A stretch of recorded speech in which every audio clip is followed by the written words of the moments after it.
না দাদা, বিনা খরচে মেয়ের বিয়ে দেবেন এমনটা তো হয় না। আমাদের একমাত্র ছেলে, তাও সরকারি চাকরিজীবী। এমন ছেলেকে জামাই হিসেবে পাওয়া আপনাদের ভাগ্যের ব্যাপার।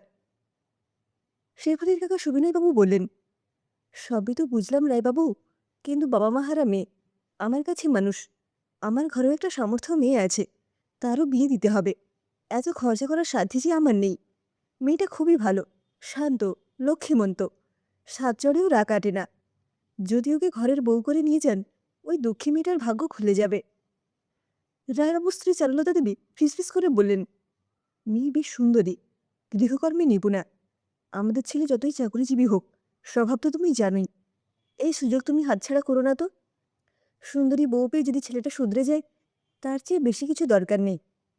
রায়বাবু বললেন, তাহলে ভালো দিন দেখে বিয়ে দিন ঠিক করা হোক সুবিনয়বাবু। সুবিনয়বাবুর পরিবারে খুশির ঢেউ খেলে গেল। সুবিনয়বাবুর মেয়ে শিউলি বলল, দিদি, কত ভালো ঘরে তোর বিয়ে হচ্ছে, তোর ভাগ্য তো খুলে গেল রে। শেফালির মনে শান্তি নেই। ওর জীবনে জমা সব স্বপ্ন স্বপ্নেই রয়ে গেল। কত আশা ছিল, অনেক লেখাপড়া করে স্বাবলম্বী হবে, কিন্তু কলেজের পড়া শেষ করাটাই হলো না যে আর। সুবিনয়বাবু স্ত্রী শ্যামকে বললেন, দাদার মেয়ের জন্য তো ভালো পাত্র খুঁজে আনলে, নিজের মেয়ের বেলা জোটাতে পারবে তো?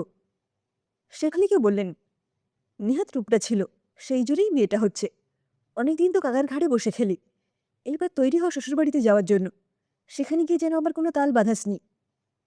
আহা, দুদিন পরেই তো মেয়েটা চলে যাবে, এসব না বলে কি তোমার চলছে না? সুবিনয়বাবু বললেন।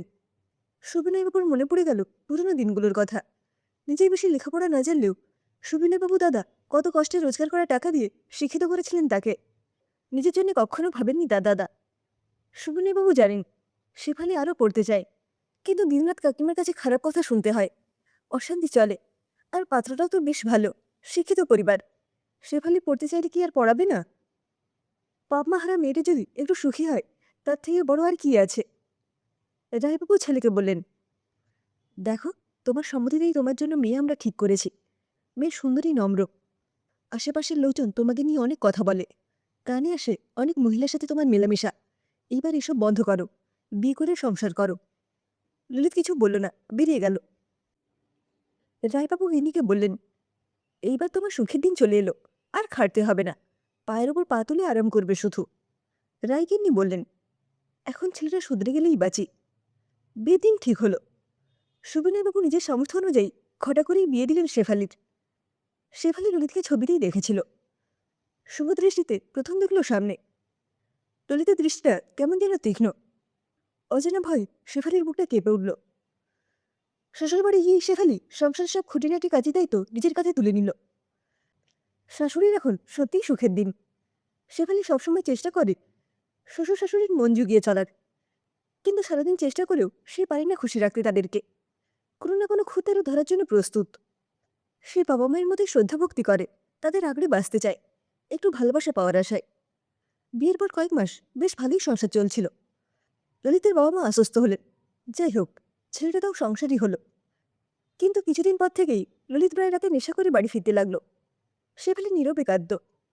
স্বামীকে বোঝাতে গেলে স্বামী গায়ে হাত তুলতে পিছপা হয় না। একদিন শেফালি শাশুড়িকে বলল, মা, ও প্রায় নেশা করে বাড়ি ফিরছে। শাশুড়ি ঝাঁজিয়ে উঠল, সব তোমার জন্যই তো। কই, বিয়ের আগে তো এমন করতো না। বাড়িতে অমঙ্গল হবে না?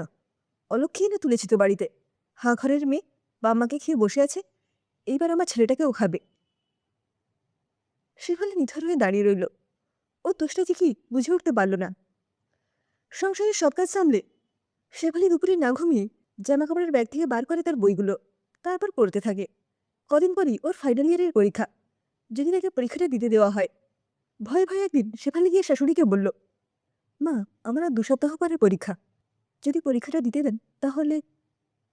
শাশুড়ি চেঁচিয়ে বাড়ি মাথায় তুলল, কেন, তোমার কি খেতে পড়তে অসুবিধা হচ্ছে যে তোমায় পরীক্ষা দিতে হবে? বাড়ির বউ, ঘরের কাজ মন দিয়ে করো। ওইসব লেখাপড়ার কথা মাথায় না এনে আমার ছেলেটার ভালো মন্দ একটু দেখলেও তো পারো। শ্বশুরমশাই সব জানিয়ে দিলেন, লেখাপড়া করতে চাইলে তুমি ও বাড়ি ফিরে যাও, সংসার করার দরকার নেই আর। কান্নায় ভেঙে পড়ে শেফালি। ও শেষ আশাটুকু ভেঙে গেল যে আজকাল ললিত প্রতিদিন বাড়ি ফেরে না। কোথায় থাকে সে কথাও বলে না। শেফালির সাথে শুধু তার সম্পর্ক শরীরের খিদে মেটানোটুকুই। মাঝে মাঝে রাতে নেশাগ্রস্ত হয়ে বাড়ি ফেরে। অকারণে শেফালিকে মারধর গালিগালাজ করে সে যেন শান্তি পায়। এর কিছুদিন পর শেফালি তার শাশুড়িকে জানালো যে সে মা হতে চলেছে। শাশুড়ি সব শুনে খুশি হলো, কিন্তু শেফালির উপর ন্যূনতম সহানুভূতিটুকুও দেখালো না। সব কাজ তো শেফালিকে করতে হয়, তার উপর এই অবস্থাতেও চলছে জোর জবরদস্তিপূর্বক ললিতের শারীরিক চাহিদা মেটানোটাও। হঠাৎ একটা মাস কেটে গেলে ললিতা বাড়ি ফিরল না। শ্বশুর শাশুড়ি সবকিছুর জন্য শেফালিকেই দায়ী করল। শাশুড়ি বললেন, এমন মেয়ে মানুষ নিজের স্বামীকেই ধরে রাখতে পারল না। শ্বশুরও তার উপর চরম অসন্তুষ্ট, যেন সবকিছুর জন্য দায়ী সে। একে অসুস্থ শরীর, তার উপরে এইসব শুনে মাথা ঘুরে যেত শেফালির।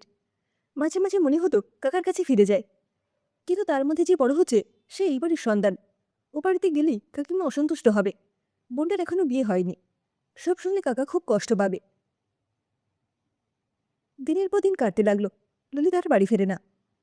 আশেপাশের লোকজন বলল সে নাকি বিয়ে করে আবার সংসার পেরেছে। ললিত নিজের বাবা মায়ের জন্য আর টাকা পাঠায় না। দুঃখ যন্ত্রণায় রায়বাবু আর তার গিন্নির মেজাজ সবসময় চড়ে থাকে। তাদের সব রাগ গিয়ে পড়ে শেফালির ওপর। শেফালি নীরবে সয়ে যায়। রায়বাবুর পেনশনের টাকাতে এখন কোনো মতে চলে সংসার। নির্দিষ্ট সময় শেফালির কোলে এলো এক ফুটফুটে ছেলে। নাতিকে নিয়ে দাদু দিদার সময় কাটে এখন। রায়কে নিয়ে প্রচুর চিন্তা করেন, প্রেশার হাই থাকে। একদিন হঠাৎ বাথরুমে পড়ে গিয়ে অসুস্থ হয়ে পড়লেন তিনি। শরীরের এক সাইড এখন প্যারালাইসিস হয়ে গেছে। এখন সহায় ওই অলক্ষী বৌমাটাই স্নান করানো খাওয়ানো সব সে নিজের হাতে করে। চোখ থেকে জল গড়ায় রায়গিন্নির নিজের কৃতকর্মের কথা ভেবে। শেফালির ছেলে সজল বড় হচ্ছে, লেখাপড়ার একটা খরচ আছে, তাই শেফালি সকাল বিকেল টিউশনি পড়ায়। রায়বাবু হাই হাই করেন, তখন যদি মেয়েটাকে একটু পড়তে দিতেন। নিজেকে অপরাধী মনে হয় বড়। এর মধ্যে একদিন ললিত তার নতুন বউকে নিয়ে এলো এই বাড়িতে। রায়বাবু তাকে বাড়িতে ঢুকতেই দেননি। বৃদ্ধ রায়বাবু শেফালিকে বলেন, মা, এখনো সময় আছে। কি পেয়েছিস এই সংসারে? অবহেলা অত্যাচার ছাড়া। তুই নতুন করে শুরু কর। আজকাল তো এরকম হামেশাই হয়। এই বাবা তোর কন্যাদান করবে মা।